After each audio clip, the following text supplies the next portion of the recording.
Dan pemirsa, usai penanganan protokol kedukaan di RSPAD Gatot Subroto, jenazah almarhum Jenderal TNI Riamizar Triakudu langsung dibawa ke rumah duka di kawasan Cikeas, Bogor, Jawa Barat. Dan untuk mengetahui situasi terkini di rumah duka, saat ini kami telah terhubung dengan reporter Garuda TV Fani Ahnia. Fani, bisa diceritakan seperti apa situasi terkini di rumah duka? Silakan.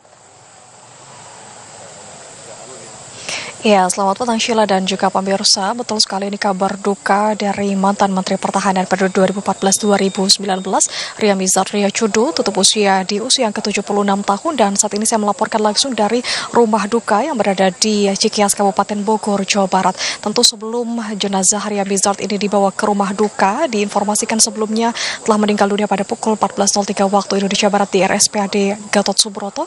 Kemudian dilakukan beberapa persiapan di pemulasaran, utamanya di rumah duka Gatot Subroto, RSPAD Gatot Subroto maksud kami. Kemudian kurang lebih tadi pada pukul 15.55 waktu Indonesia Barat langsung menuju ke rumah duka dan tiba di rumah duka pada pukul 17.00 waktu Indonesia Barat. Tentu kalau pantauan kami di rumah duka Cikeas saat ini, memang kami awak media menyaksikan langsung dari depan gerbang rumah Riamizar, dan memang ada beberapa persiapan yang dilakukan tentu karena memang untuk persemayamannya sendiri akan dilakukan di rumah duka Cikeas ini.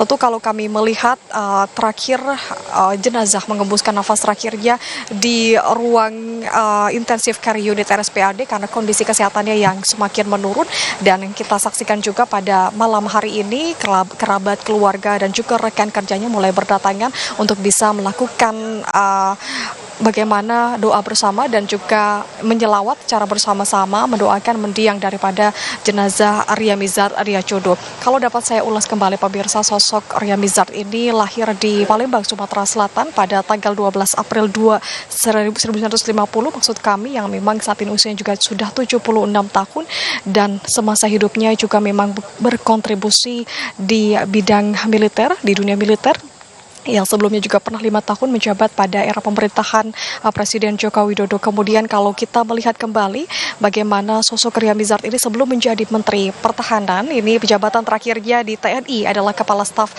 Angkatan Darat atau KSAD yang diembannya selama 3 tahun, yaitu sejak tahun 2002 hingga tahun 2005. Dan tentu pemirsa, kalau kami bisa menggambarkan kembali situasi pada saat ini di depan rumah duka, memang ini masih terus berdatangan, namun kami belum bisa memastikan siapakah yang secara detail siapakah yang datang karena hanya terlihat dari pintu kaca ataupun dari pintu mobilnya saja. Namun kalau dapat kami jelaskan juga, untuk tempat persemayamannya ataupun pemakamannya dilakukan di 2 titik. Untuk persemayamannya ada di rumah duka Cikeas dan ada juga di rumah hening Kementerian Pertahanan Republik Indonesia.